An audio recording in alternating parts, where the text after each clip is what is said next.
Greetings, everyone. Ken McAuliffe here, the Jazz Vinyl Audiophile. I'm back to tell you a little story about my childhood. Actually, about my youth. I think I was still in high school. Maybe I was in junior high school.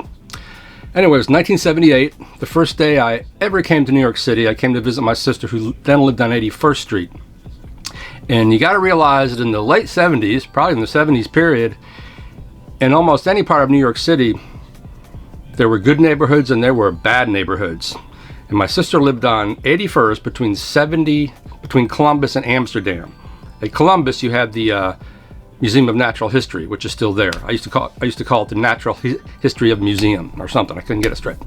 But my sister would say, you can go to Columbus, but you cannot go to Amsterdam. And when I did walk to Amsterdam, you could just tell, like, ooh, I don't need to be here, because it was a very bad neighborhood. Bombed out buildings, empty buildings, ruins, drug addicts. And she was on 81st, and occasionally I'd go to Amsterdam and I would walk north. I couldn't get any farther than like 89th or 86, and I would know I can go no further, because it was just no man's land beyond that. Back then, and to a degree now in New York City, everything is block by block. Neighborhoods can change, not so much for the good or bad now, just change in what the neighborhood offers block by block by block, because it's such a compact, dense city. Anyway, it was 1978, and I came to visit her, and I don't think I was even studying to be a musician yet. I mean, I went to school I studied advertising design at a community college, and then I became a musician, or I was already a musician, whatever. But my sister had me up. My sister was, small, blonde. She wore like black sunglasses, very tough. And she lived on 81st Street for a while. She came to New York City in 1970 to study at the Fashion Institute of Technology. She was a fashion designer. She worked in the garment district for many years. Anyway, my first day here, we go out for a walk. We're walking down, I guess we're walking down Amsterdam. In my mind, we're walking down Columbus. But we're walking down Amsterdam, and she was on 81st, and I think we were on 78th or 79th. And she pointed down the block and said, Miles Davis lives down that block. And I had a shady acknowledgement of who Miles Davis was. I didn't really know who he was. At that time, I was a drummer. I was in a police cover band, and I had my little Instamatic camera, and I'm like, okay, I'll walk down to see who Miles Davis is. And I walk down, and there's this guy standing in front of this building, kind of an arched facade behind him, talking to this woman who's like really hyped up and really talking, gesticulating to him. And I said, well, this must be Miles Davis. I'd never seen a picture of him before.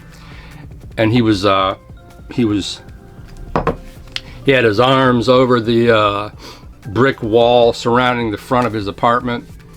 One of these kind of long, of the period, everything was flared. Pants were flared, shirts were flared. And he was just kind of sitting there looking around, listening to her kind of going on, telling this crazy story. And I walked up and I said, do you mind if I take a photograph? He looked at me, just kind of gazed at me, and he went, like a king granting me a wish. So I took a couple photographs of him, and then I walked away, not thinking much of it. And later I found out that woman at the time was his common-law wife. I forgot who told me that. Maybe Mike Clark or somebody told me that. Because that neighborhood was very much Spanish then. I think she was Spanish or Puerto Rican. That was very much part of a... now if you walk to 81st in Columbus, everything is gentrified, everything is new.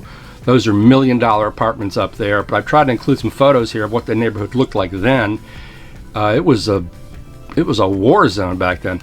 But after that, I went home and I bought the first Miles record I ever bought, which was Basic Miles.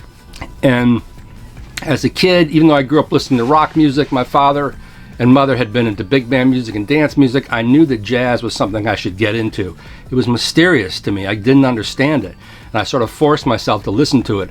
And so I got into Basic Miles, which has, it's a compilation of different tunes.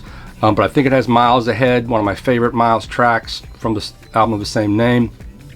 It might have Oleo, Little Melanie. It's mostly Miles just playing straight ahead, and it's really easy to get into. It's a great beginner's compilation. I don't see that often these days. But after that, I went straight to Nefertiti in the late 60s band. Then I got into Tony Williams, and then it was just a rabbit hole after that. yeah, years later, it's still amazing for me to look at that photograph and the way he kind of stares at me. Actually, he's kind of staring through me. And I believe this was the time when he was sort of hiding out, self-quarantined. I think he was coming out of drugs then and just getting into boxing. But anyway, I've told this story before, but I've never told it here and posted the photograph. Pretty cool, pretty cool.